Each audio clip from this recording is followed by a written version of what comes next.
Hello, and welcome to the Product Chat, Pragmatic Institute's webinar and podcast series where we tackle the biggest challenges facing today's product teams. My name is Rebecca Calageras. I am the Vice President of Marketing and Product Strategy at Pragmatic Institute, and more importantly to you, host for today's event. I am hosting as the wonderful Georgina Donahue, who usually hosts, is out on a maternity leave. Many of you are familiar with Pragmatic Institute, but for those of you not aware of us until today, welcome to the family. Pragmatic Institute specializes in training companies on how to be truly market and data driven. We provide techniques for listening to the market, gathering market facts, key data, and then using that information to shape strategies and drive execution. And we've been doing this and doing it quite successfully for about 25 years. Enough about us, but before we get started, let's go through just a couple of housekeeping items. First, yes, a recording of this webinar and a copy of the slides will be available after today's event. You'll be able to access them online, and we're also going to send out an email with a link to the recording as well. Second, questions. We love questions, and we've got two ways for you to ask them. For questions for Ebony, the guest, please use the Q&A box, and we'll be tackling questions asked throughout at the end of the presentation. We've also got a chat box for conversations and exchanges or questions with your peers, so feel free to use both. All right. Every month, our webinar series, our goal is to bring insights, best practices, and stories from the trenches and from experts in the field. And today, we are going to do just that. We are extremely excited to have Ebony Shears, Vice President of Product at Forbes, here to do it with us today. Ebony has had a lengthy career across all facets of media industry with experience in television, publishing, digital media, product marketing, and more. Currently, she leads a team of 19 product pros focused on the strategy and delivery of products and features that supports Forbes' core ad-supported digital publishing business. But I think what you're really going to find today is so much of the areas and opportunities and problems that Ebony is dealing with at Forbes, we're all dealing with in our different roles, whether we have software or hardware products or something like digital media. So lots of great things. But real quick, before we pop in, and I want to make sure we give Ebony plenty of time, a quick word about the Pragmatic alumni community. If at any given time you have been to a Pragmatic course, you are a member of the Pragmatic community. And we would love to also have you know, you're the big community, right? Things like the webinars and the Q&A and the office hours. But if you have not had the opportunity to log into the Pragmatic community, the online community, you really should. It is such a great place of conversations, peers from all different industries, sharing best practices, sharing different tools, sharing like their examples of their positioning documents, their roadmap documents. So definitely want to make sure you check it out. And it's their community and the great team behind it, like Callie, who's hosting right now, who makes all these events possible. So a wonderful community, highly recommend. But that's it. Without further ado, Ebony, please take it away.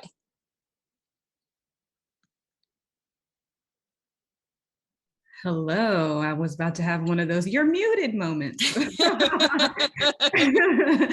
Hello, everyone, and happy Wednesday. Thank you for joining. I obviously am here to talk a lot about some of the work that we've been doing most recently at Forbes, but I hope that the message that you take away from this is that you may also find yourself in a similar place as product pros, engineers, people who build things and work for companies that have business goals and need to address changing market dynamics, consumer dynamics, user dynamics, whatever the case may be, and are looking to do things from scratch in a way that you haven't before, or your company may not have done before. So let's jump right in.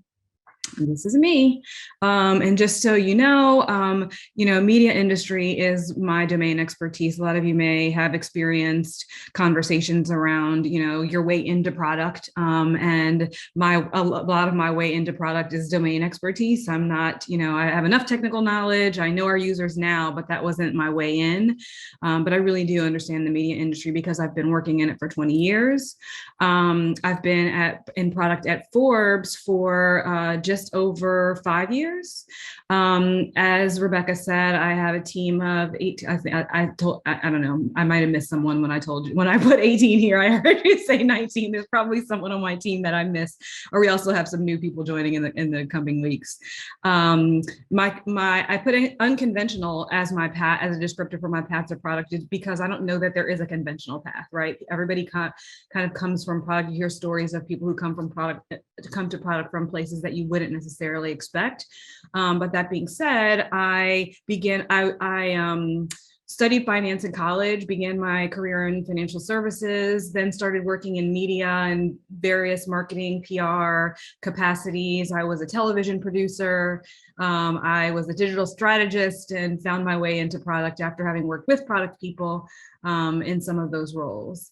I'm an INFP. And my disc profile is influence. It shouldn't say disco, although that's fun too. I apologize for the typo there.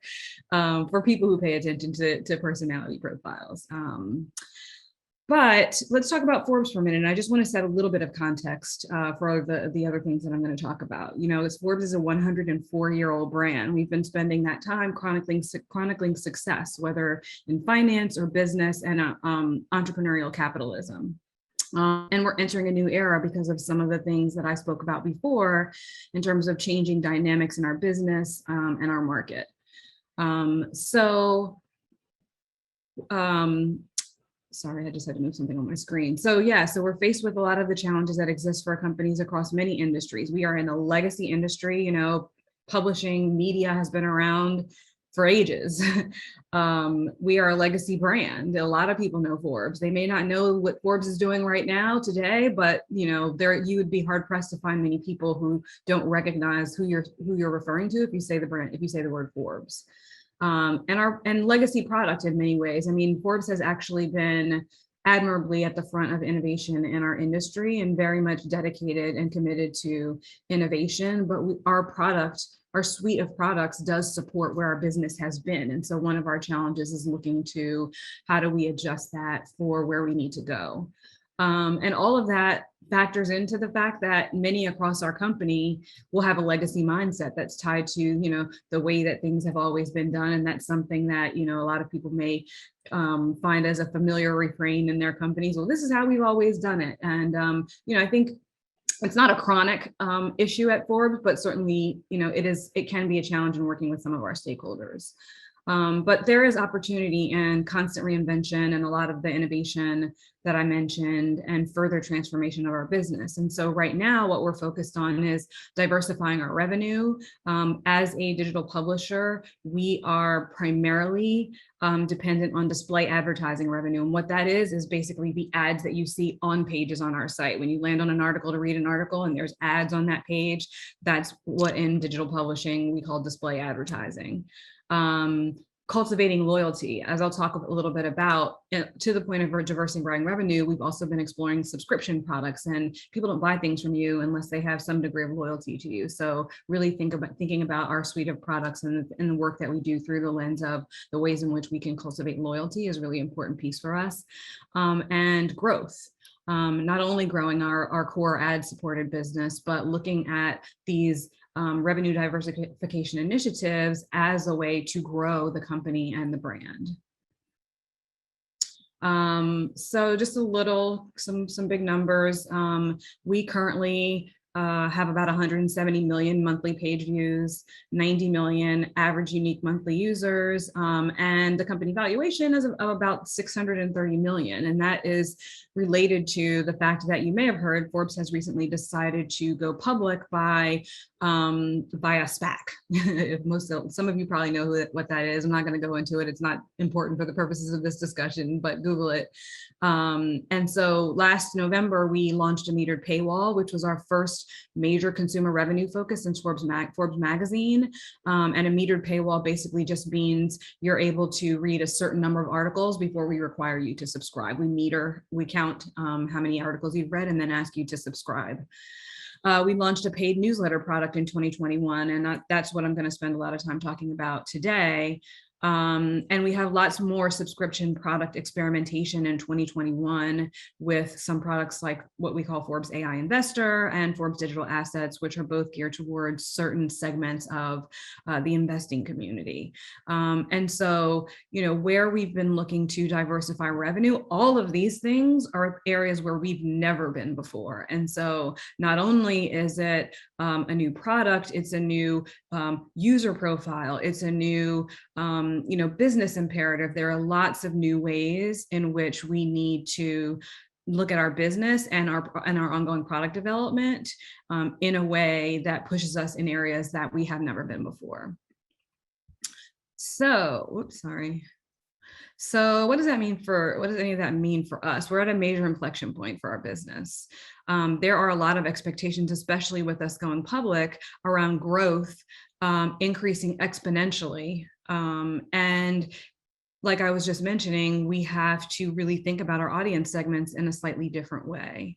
And as well as competing internal priorities. One of the things that I think that you may find if you find yourself in a position that you're experiencing some of the things that I've described is that there are going to still be people in your company that think that that thing that they've been doing for the last 10 years is still the priority, and it still may be their priority, especially when you have salespeople, which probably many of you do in your companies, whose in personal compensation is tied to how they perform the job that they've been doing for the last 10 years. And so there will be conversations about competing priorities that need to be negotiated.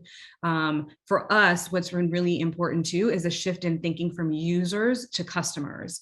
And the reason that that's important is that, as a publisher and with display advertising being our primary method of acquiring revenue, users coming to our site, just getting you to our site has been our mandate, right? Because we get impressions on those ads, and all we need you to do is just show up on the site and read the article.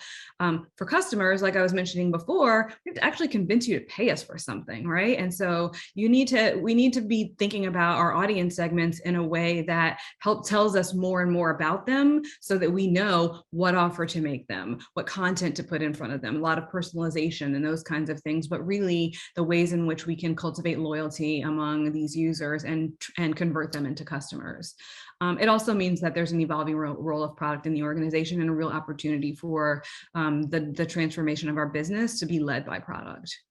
So the reasons that this may seem a little familiar to you, even if you are not in digital publishing, and the ways that you can sort of translate our place to where you are right now, is that you may have a really strong brand, right? Forbes is a strong brand, and that is an asset that you can leverage as you look to frame the ways in which you move forward with things that you haven't done before. You can always go back to, what does a brand stand for, and how are we uniquely positioned to make this offering to solve this problem, and to put this particular product into the marketplace.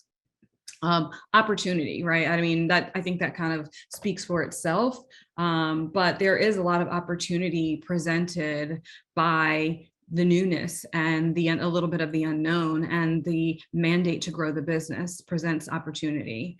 Obviously excitement when a company can decide to go in a new direction, it can create some anxiety, especially when it comes to the unknowns, but by and large, you'll also find pockets of excitement, and it's really up to you, and a really great opportunity to leverage that to benefit the decisions that you're going to make in the direction that you go.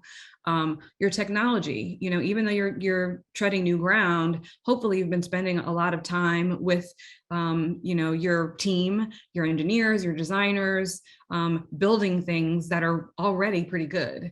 And so you want to really look for ways to leverage that. And I will talk a little bit about how we've done that as well. And obviously great people. I'm going to assume that you work with some great people in your organization. The other stuff that's, not necessarily in the things you have going for you category is, again, there's things that have never been done before, and sometimes it's really difficult to wrap your head around where to start, and how to frame and map out a path forward. you're going to end up with many opinions, in a lot of cases, little data or insight because of the fact that these are things that you've never done before, ways that you've never considered your audience or your users before.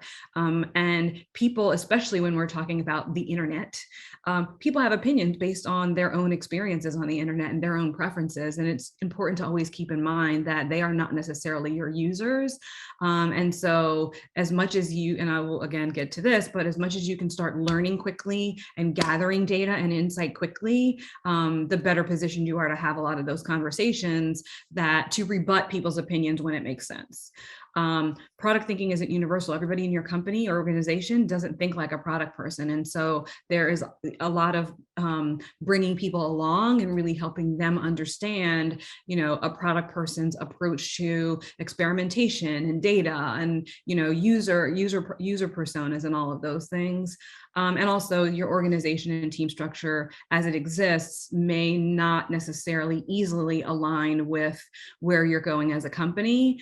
And, what that really will, the way that will really show up is that a lot of times as the product person, if you're tasked with creating these new things, you may end up having to do some things that's not product's job, just for the sake of making sure that everything's buttoned up and you are able to move forward with the plan that really makes sense. One of the big challenges is that even though you're doing the new things, you're starting out with in a new direction, you can't just throw everything out and start over. I mean, wouldn't that be a luxury? Let's just toss everything out and start over from scratch and build everything the way that we would like to from the beginning. It just wouldn't make sense. There's too much good stuff in place, but keeping a lot of these dynamics and things in mind are ways that you can really start to leverage what you have in place and also define new paths forward. So let's talk about tactics. And where do you even start? When you're starting, there's going to be a lot of questions that you need to start answering. Really basic questions, right? Who needs to be involved in your company? How can you start learning quickly, as I mentioned, so that you can start gathering data that will inform the direction that you go as you continue to develop products? You need to get confidence from management and stakeholders. What does success even look like for whatever it is that you're looking to do, et cetera, et cetera. I will say one important thing I consider is really getting your team and collaborators involved early, because everybody has good ideas.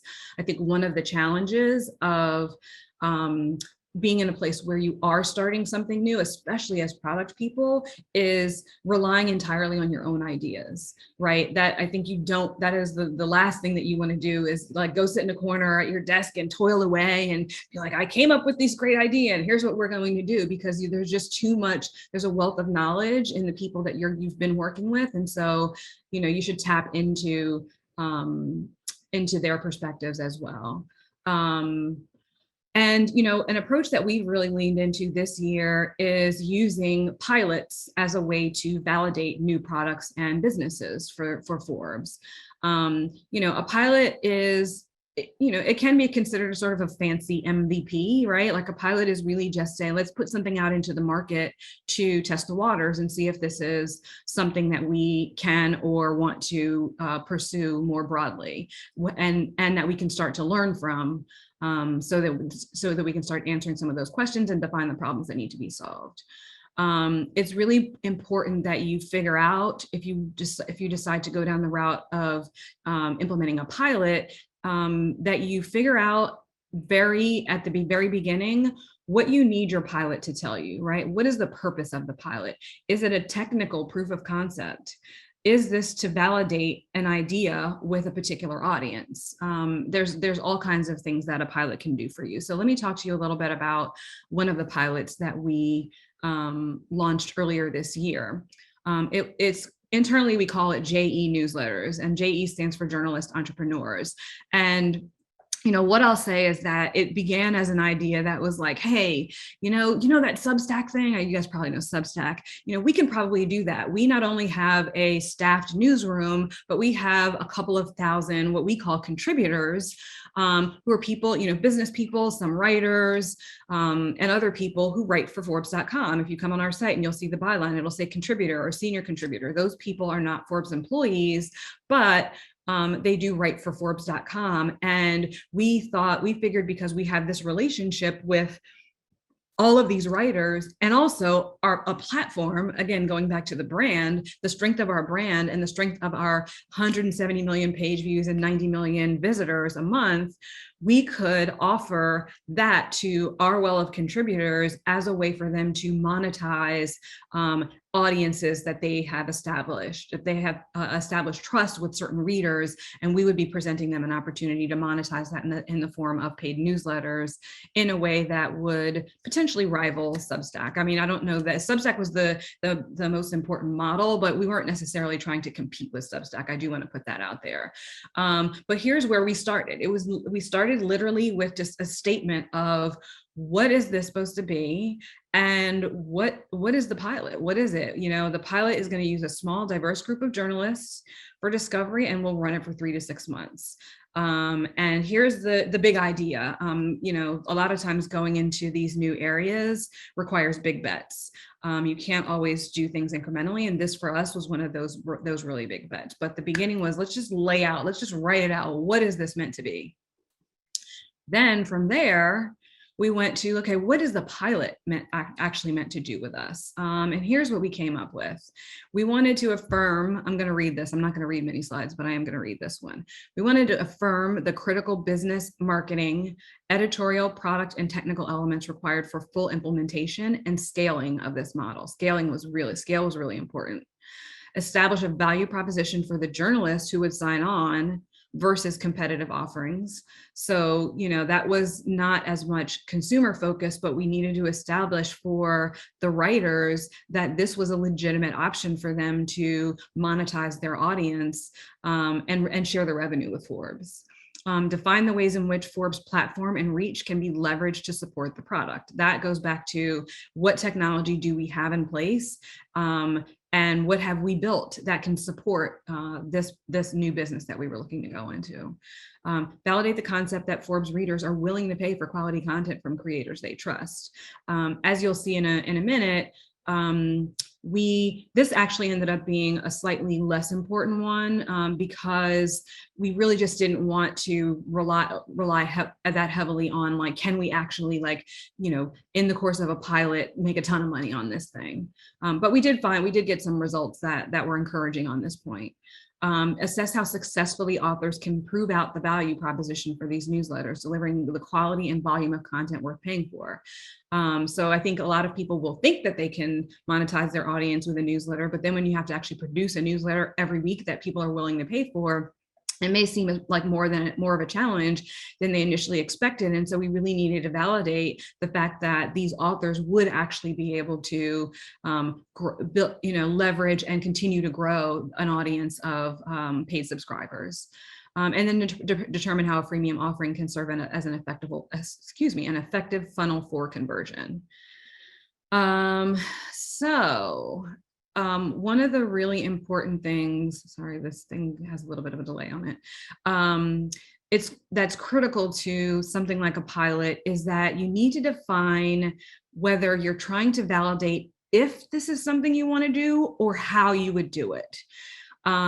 And that the reason that's important is it really does go back to defining the goals of the pilot and what success looks like. For Forbes, we had decided this is a business that we want to go into. So for us, it was how. The pilot was meant to validate how can we encourage writers with best practices around how to monetize and build and continue to build their audience. How can we convert engaged readers to paying subscribers? How can we scale content production of newsletters in a way that makes sense for us? How can we scale the promotion of these newsletters across our platform in a way that supports the conversion, the kind of conversion that we'd be looking for? Oh yeah. And then we took a step, and this is just, we just laid out, how would this work? Because again, we're trying to validate how we would do this. And so we literally just outlined each of the main buckets of sort of tasks and problems that needed to be solved in order to build this out as a full business. Those are creation and onboarding. Creation meaning a new property, basically a new newsletter property. We have a CMS that we built from the ground up, a content management system, which our newsroom and contributors use to publish content articles to the site. So we wanted to address the creation of a new writer and publication in the form of a newsletter within that CMS, and an onboarding process that can scale, again, because we having a manual process where an individual would need to manually onboard every journalist entrepreneur who wants to write a newsletter, given that potentially we would open this platform up to, you know, the thousands of writers that we have as contributors, is not something that would scale. We're talking about authoring. That's basically writing and publishing your newsletter. We use an ESP for our free editorial newsletters right now, as you know, a lot of companies do. But it's not scalable to provide several hundred writers access to our ESP in order to author and publish their newsletters. And so we wanted to move that authoring into our own CMS and connect it with our ESP in a way that would make sense and support all of the features and dynamics that we needed to in terms of being able to publish to specific lists, publish to have it the newsletter appear in a particular template, things like that. And again, publishing, authoring was the actual writing. Publishing is actually the second piece that I was just talking about in terms of actually hitting send on a newsletter.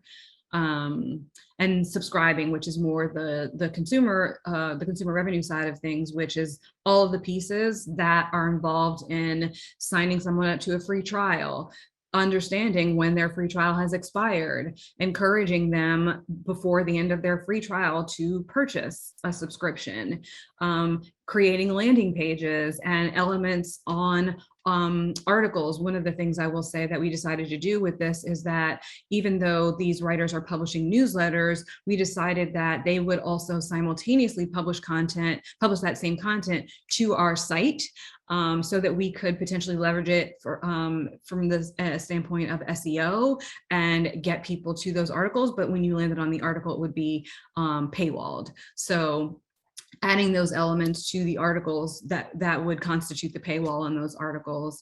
We, like I mentioned, last year, we implemented a metered paywall, and we did that with the help of a partner called Piano, which is a platform that enables all of the subscription models and elements that I'm talking about now. And so it was a matter of making, you know, our CMS, our ESP, Piano, our various databases, user information databases, making sure that all of those things are talking to each other, exchanging the right data, and that simultaneously the experience from the user side is seamless and as frictionless as possible, especially when you're trying to get people to subscribe to things. The promotion piece I talked about a little bit already. How do we promote this across our site? Are there other ways in which we need to promote this out on social, et cetera? And then, of course, what's really important is stats and reporting.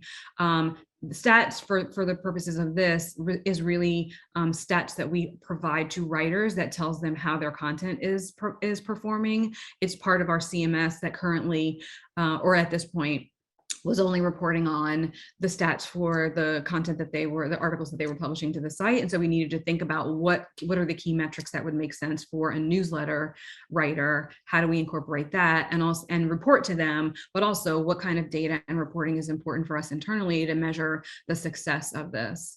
And so, you know, as we've mapped this out, and then under each of these, it just has very specific sort of, you know, some user stories, just really a definition of what exactly it is we're looking to do here. But what's really important from the standpoint of a product professional is that, you know, when you're starting from scratch like this, it really is important that you have the ability to synthesize a lot of inputs into things that make sense, right? And things that not only make sense to you, but things that make sense in a way that you can actually communicate them to your team of engineers, to your team of designers, to your team of, to your internal stakeholders, and really being able to tell the story in a way that makes sense. As I mentioned before, you may need to just do some things that aren't technically your job, but they will be important to moving things forward. And some of that will be, we'll write the promotional copy for our on-site promotions. We'll design those house ads, because there just wasn't someone that was tasked with doing those things in this dynamic. And then just really the ability to align with stakeholders on what success looks like.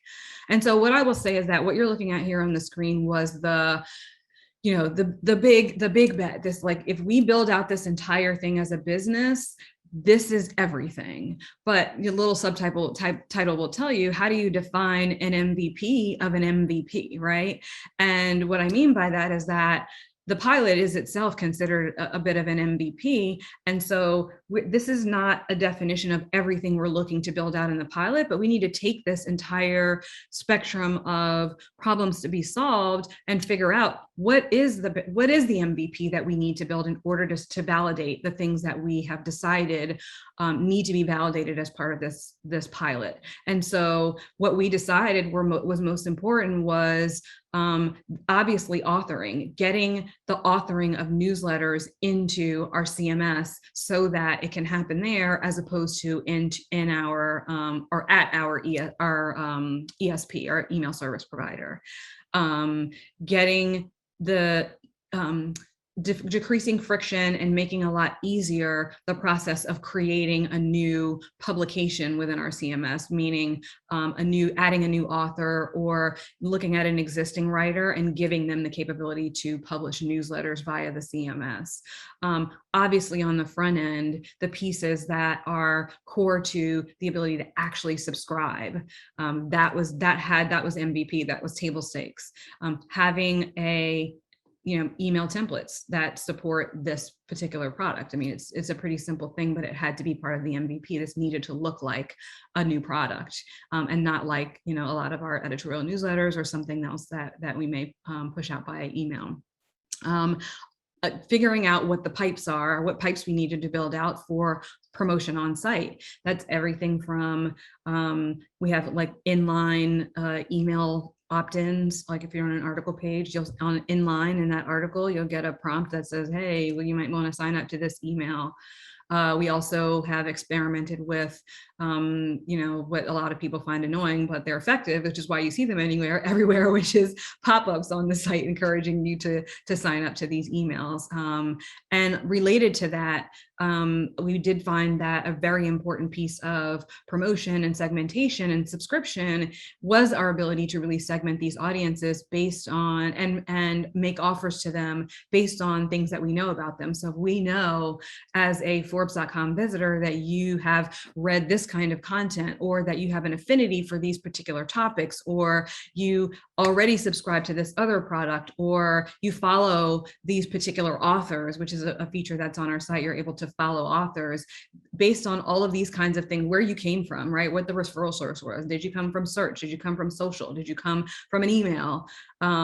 Based on all of these things that we know about you, we want to be able to make a decision on the page about what to put in front of you and how that would make sense. And that would be core to our ability to really, number one, test out how to scale that, but also see what levers we could pull in order to optimize conversion in the process. So let's talk a little bit about what happened with this pilot. It was a sticks and glue pilot is what I will, and I think some of our engineers will describe it as a sticks pilot, not with no glue. It was very it was held together very tenuously, and it was the pilot actually. The first phase of the pilot actually did not support the publishing of emails via our CMS. We did start with a true MVP and a handful of writers who we gave access to the ESP and had them published there. We decided that for our MVP of our MVP meant that we wanted to get something out quickly, and that giving them the access to publishing via the ESP with the support of onboarding, of actual manual onboarding, was the way to go. And so that's why I call it a sticks and glue pilot. What we learned is that some people actually will pay for premium content from writers they value. we found out that our CMS can support scaling newsletters. Second phase of our pilot has been actually building this functionality into our CMS, and in a way that supports this business. And even if we decide at some point not to go down this road, it's not work that was a waste, because there is value in our ability to be able to publish newsletters via our CMS in a lot of cases. And again, it really helped us really define the ways that we would scale our CMS to support something like this, but also gave us ideas about how we might rethink some of our CMS setup to support different kinds of products that we may want to offer our writers access to. We overdid it on the MVP. And what I mean by that is that I'll say specifically, one example is that for phase two of our MVP, we actually did build out this really robust onboarding process for new authors who would want to participate in this journalist entrepreneur newsletter business. And it just ended up, we just didn't need to do it, right? I mean, we could have moved forward with the MVP, not stress out people as much as they were stressed out to deliver these things in the time frame that we wanted it to be delivered, and without including the onboarding piece. And so that was something that we learned, and I think would inform our approach to something like this in the future. We learned that writer recruitment has to be strategic, because number one, every writer does not necessarily have the audience that they, the engagement with their audience that they think they can. And what I mean by that is the engagement that supports conversion to a subscription. Also, some writers aren't able to produce the high value content at the cadence that's required to support this kind of business. The model may compete with other emerging subscription products, right? And so, for example, we had one newsletter that was written by a guy, his name is Tony Nitty, and he is a tax expert. And his newsletter has been the best performing of the newsletters that we launched as part of this pilot. But prior to the launch of this pilot, he was also the highest converting author for our metered paywall. So with a switch in him moving to publishing his highest value content via newsletter, certainly the potential is that there's a hit on the paywall conversion, right? And so because we are at a company where we are trying out so many new things and so many different products and trying to really establish product market fit for a lot of these things, we are learning where we may have some competing subscription products that we may need to just reconsider the mix of, or at least how we offer or potentially bundle things. We also determined that this offer actually requires a lot of marketing support to see success. This is not because of the breadth and amount of content that we publish, because of all of those page views and all of those users. It's difficult. It's not the kind of thing that people sort of just find on their own. We found that all of the writers were not as proficient at promoting their own newsletters as they could have been, but also part of the value proposition to them was that we would support it with our platform. And so we did find that in order to be able to support this business, we would need a lot of marketing support.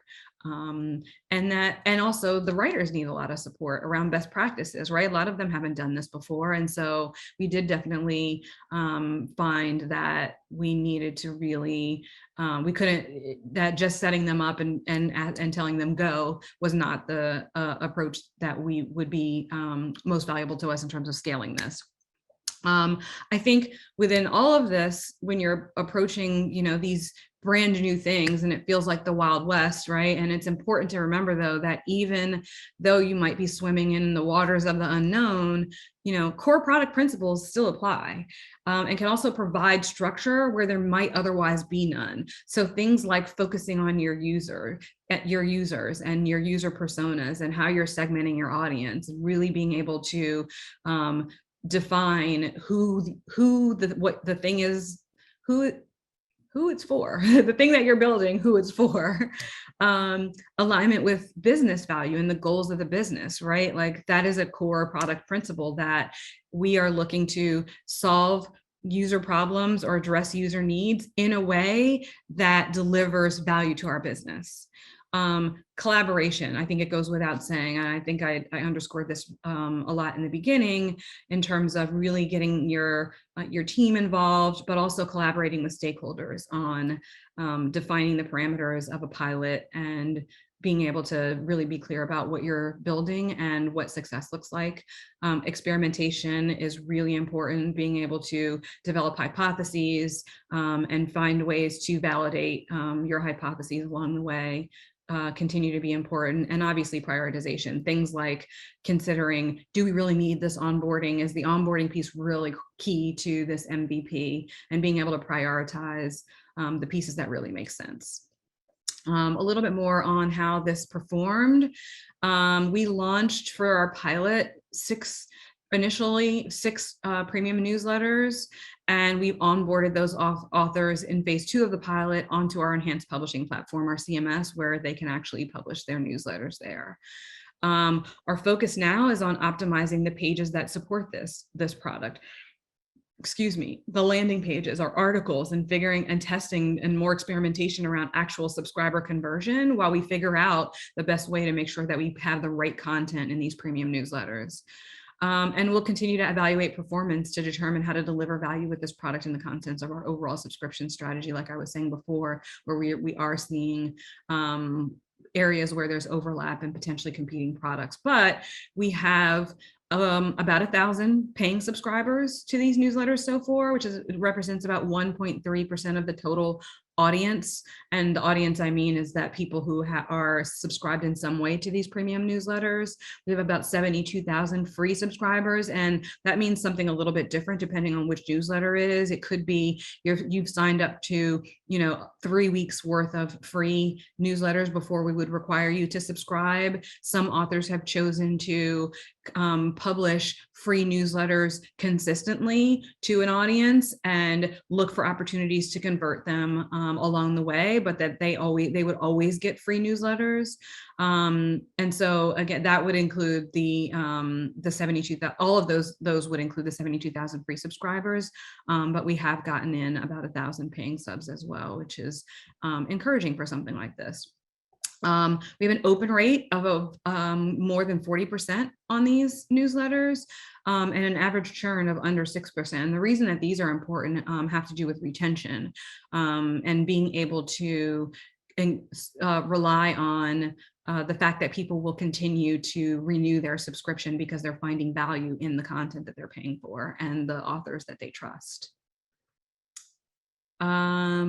Let's see. Okay, so very quickly, I just want to talk a little bit about leadership in this context, because I think it's really important to note as product leaders that when you're finding yourself in the position of needing to guide a team through things like this, that there's a few things that I would put out there that are important.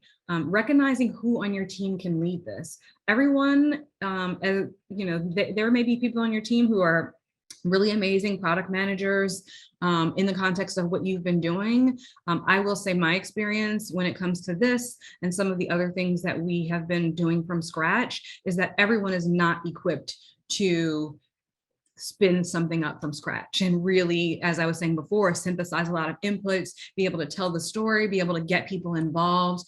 And so you really have to recognize who on your team can lead this kind of effort. Also providing the appropriate amount of context and setting clear expectations for the team. None of this is really, new stuff, but I think these are the things that I would say are most important in the context of starting up these never been done before at your place of work initiatives. Also, it's important for you to be the voice for driving the evolving role of the product team, where your company really is looking for product-led transformation. And then finally, just take care of your team, right? Like they're going to feel a lot of pressure because people are going to be anticipating, the success or like the excitement of this thing. And sometimes there are going to be deadlines that will be difficult to meet. And so I think it's just really important that you really take care of them, that you act as a little bit of a buffer when it makes sense between stakeholders and executives and the team that's really working hard to deliver against this new thing. And the reason that I have this how we work slide up is because this is how our product team is organized into sort of 4 tracks. And content experiences is kind of our front end team. Our platform is our CMS and the other publishing and promotion tools for our site. User engagement and subscriptions is really focused on consumer conversion and optimization, registered user experience, account preferences center, and then our data products team. And they're the ones that are responsible for the stats that I mentioned that we provide authors, as well as all kinds of other data-driven decision-making for our newsroom and contributor network. And as you may expect, based on how I described the JE pilot and our MVP, it's required the participation of all these teams, right? We've had to sort of put together a hit squad that was dedicated to the definition and implementation of the pilot, the MVP, and how we move things forward. And so it's really important to have that kind of, as a product leader, being able to identify the ways in which you need to encourage and cultivate collaboration for these kinds of efforts, especially when everything is new. Finally, just a note that there are other pioneering experiments underway.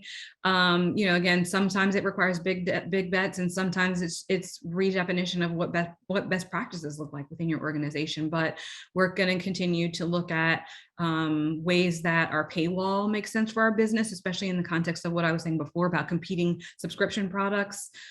Forbes AI Investor is one of those subscription products that's really geared toward individual investors and providing AI-powered investing information. And then Forbes Compass, which is a really brand new thing for us, but will be a platform, we hope, for small business communities to connect, get content, educational content, potentially financing resources and all kinds of other things. And we're definitely in the very early stages of figuring out what a pilot for that may look like. So that's what I've got, and feel free to hit me up on email or LinkedIn if you would like to connect. Awesome.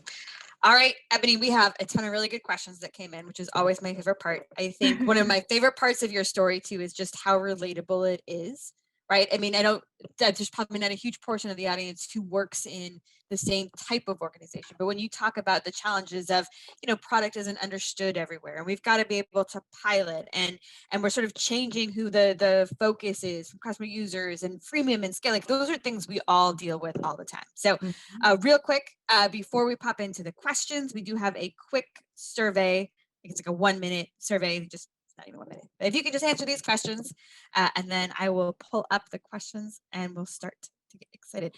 I will tell you, Ebony, just as a preview, lots of questions digging in on the pilot. I think that part really particularly resonated. All right, give people just a few seconds, and let me see. Where do we want to start? Okay, one question I think from early on when you're kind of setting up, 2 big questions on the pilot. I think first is timing. Just a sense of how long you were able to invest, and did you need to invest in each stage of that pilot, the planning, the sort of development, the testing? Yeah, it's interesting because for this particular pilot, I think that from the standpoint of product and engineering, the timeline would not have been what I don't think we would have chosen the way that things unfolded. And what I mean by that is that, we had started to have some initial conversations at the leadership level about what we wanted to do, that we did want to establish a pilot for this.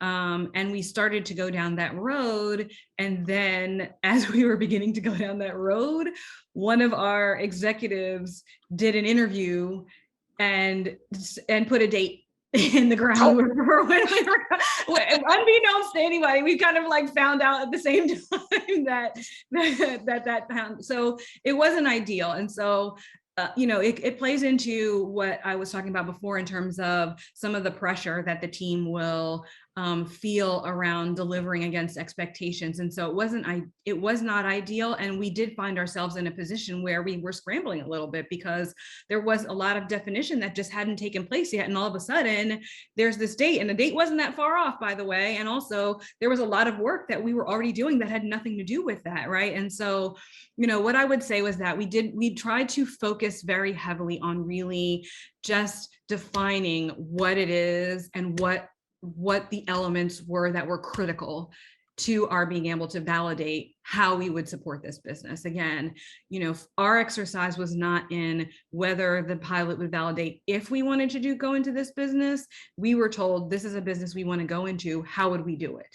And so we just had to get really clear about what pieces were the must-haves that needed to be part of that. And so I would say we spent the most time on that, especially up front.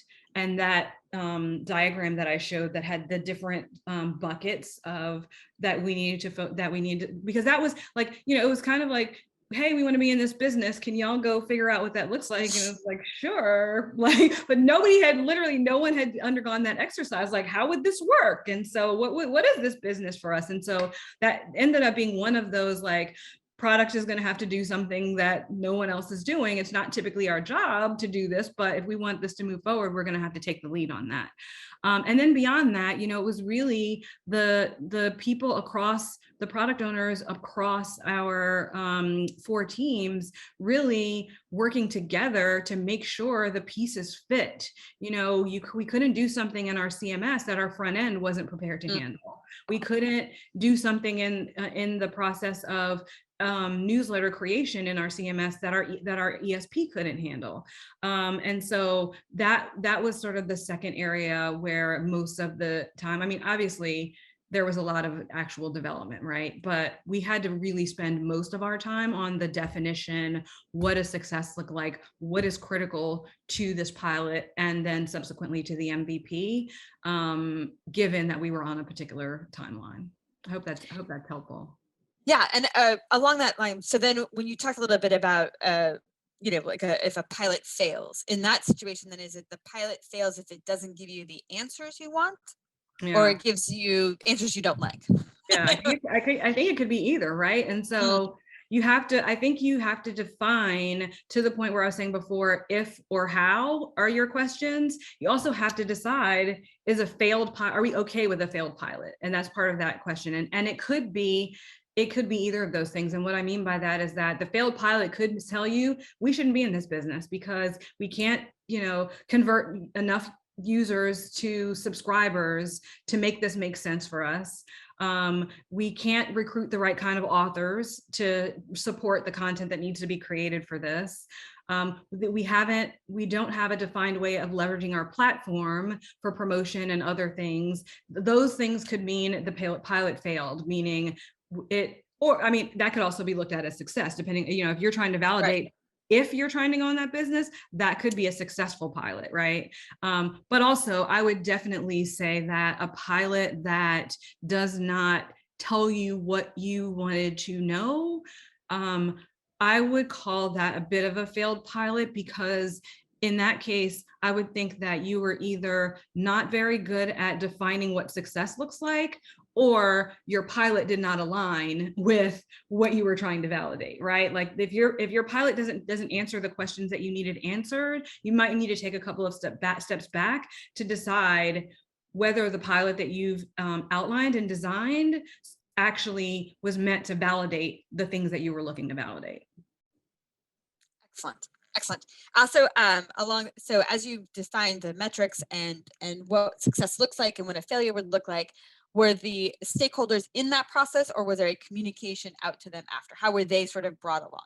Yeah, no, it was very collaborative. Like I was saying, there was at the leadership level, we started to have conversations, and that was across product, our editorial, our strategic growth, our consumer marketing business, and engineering. And so it was across, we started to have conversations across all of those at the leadership level. And so there was constant communication and collaboration. This just wasn't something, as much as we say, we'll term it as like product-led transformation. This, again, the same, just as I was describing, it's not up to like any individual product manager to like go put their ideas down and come up with the plan. Like, it's constant collaboration. It requires constant collaboration. And as much as it may be called product led, it doesn't mean that we're telling everybody else what's going to happen, right?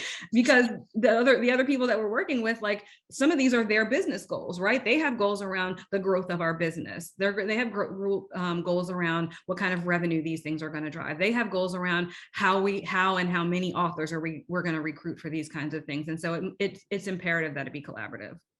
Great. Okay, we've got lots of questions about prioritization. How did you determine what to pilot? How do you determine what to pilot next? Well, when you say pilot next, do you mean for that same thing or like a different thing? I'm going to make a guess here. So if someone wants to update their question, you can let me, but I think it's what next, not within that same pilot, but what item would you looking to pursue next? Yeah. Okay. I'm sorry, can you repeat the first half of it? So how did you prioritize that this is the thing you should pilot now? And then how do you prioritize what you'll do next? Well, I think I answered this a little bit by the fact that we got a public statement of when we were. Yeah, that'll do it for you. That was a little bit of how we prioritized it. But my answer to all of that goes back to like the basic product principles apply, right? Like, our job is to satisfy a user needs or solve their problems in a way that supports our business goals, right? And so this aligned with the business goals of Forbes, as all of our product work does. We don't typically sort of go out in left field and start developing things that don't align with the stated goals for our business. And so that's how we prioritize running this particular pilot. I would say, even if I take out of the mix that the whole date thing, it's how we prioritized that running this pilot first. That being said, for the size company we have a pretty decent size product team. And it means that we didn't necessarily have to decide to pilot only one thing, right? So like I said, we launched our metered paywall only in November, and the pilot for this launched soon after the beginning of the year, right? And so the metered paywall is also, even though it's a full implementation, it's kind of also considered a pilot because we really were just trying to validate consumer conversion related to the subscription products and what that would look like for our business. And so prioritizing this JE pilot really just tied to what are the goals of our business and how is product meant to support those goals. And that will also drive our decisions about what to pilot next. And we have been piloting other things, some of those things that I was mentioning, like Forbes AI Investor. Not only are we piloting that as a subscription product, but we've also been experimenting with things like, what if we put a registration wall in front of all of the related content? Like, can that serve as a legitimate funnel into a subscription product? Is this an audience that will respond to that? Will enough people actually create an account in order to get access to this content? And investing related products is a key area that's consistent with our strong brand. That's an area that we want to determine what makes sense for our business. So again, prioritization has to do with aligning with business goals. It also has to do with resources and all those kinds of things. But in the case of really like deciding to sort of pioneer new offerings, products, tie it back to what the business goals are. Great. Excellent. All right. We have time for one more question. And this one I think is interesting is, are there times that you use customer interviews or research instead of a pilot or in addition to a pilot in any way? How do you kind of bring in that customer market research into the process? Yeah, absolutely. It's interesting because, because of the size of our audience, it's sometimes kind of difficult for us to really do that kind of high touch user research in a way that makes sense for us. But that being said, we absolutely 100% for a lot of these more niche and newer products have used that. And so the small business community offering that I mentioned, Compass, where we've even gotten to in our thinking about what that might look like, and the incubation of that idea began with some of those user interviews. You may know that on Forbes, Forbes is known for lists, right? Richest people, best companies to work for, all of those kinds of lists. And if you make a list, you have a profile, whether you're a company, a person, a place, a college, you get a profile. So we have profile pages on our site. And we established some time back that there are audiences for which a premium version of that profile could be attractive for various reasons. And when I say premium, I mean something that they would pay to have a more enhanced version of that represents them. And so we started that exercise with a group, our list for wealth advisors, because there is really like a very clear value proposition when it relates to like lead generation and visibility and that sort of thing. And so we decided we wanted to expand beyond that. When we got to the point where we were thinking that small business as a community was an opportunity for premium profiles, we started to do user interviews. Like, what would that look like? If you're a small business owner or an entrepreneur, would you want a profile for you personally, or would you want one for your business? And so we really wanted to understand where the value would lie in that kind of an offering for the small business community. And what we found in those user interviews was that, where we had sort of envisioned premium profile, or even just like a platform where people could maybe connect with each other, what we got was, I might get one, but I probably wouldn't pay that much for it, because it would just feel like another LinkedIn profile that I just need to maintain. I don't know if that is the thing that I really need. I definitely don't need one added place where people are going to be DMing me, or I need to, really connect with people on an individual level. And so a lot of the feedback that we got in those user interviews has informed where we are in the conversation now, which is Compass as a platform where it is to help to cultivate that community, but the direct messaging piece, not that important. The being able to get valuable content from people who've done it before is very important. Providing information about options for funding, right? We're not talking necessarily about VC funding. Sometimes it's like, I need to know what small business loans exist out there. And it's I don't know if anybody here has ever sort of swam in those waters, but it's complicated, and it's not really that, it's kind of like looking for scholarships, right? Like, you don't necessarily know what's out there.